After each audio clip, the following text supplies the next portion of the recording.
బయట ఉన్న రియల్ ఎస్టేట్స్కి మీ real ఎస్టేట్కి difference ఏంటి?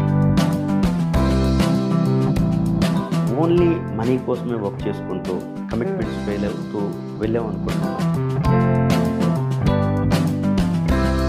సార్ మీకు వచ్చిన ప్రాఫిట్లో ఒక 50% లైక్ డొనేట్ చేయడము, లేకపోతే ఇంకా వేరే ఖర్చులకి, లేకపోతే ఎంప్లాయీస్కి,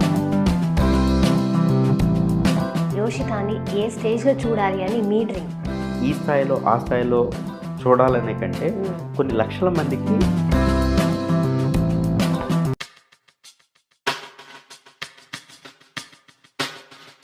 యాక్చువల్లీ నేను మీ గురించి కొన్ని విషయాలు తెలుసుకున్నాను బయట. మీరు చాలా calm and cool, very down to earth అని, చాలా మంచివారని, ఇంకా ఎడ్యుకేషనల్గా కూడా కొంతమంది పిల్లల్ని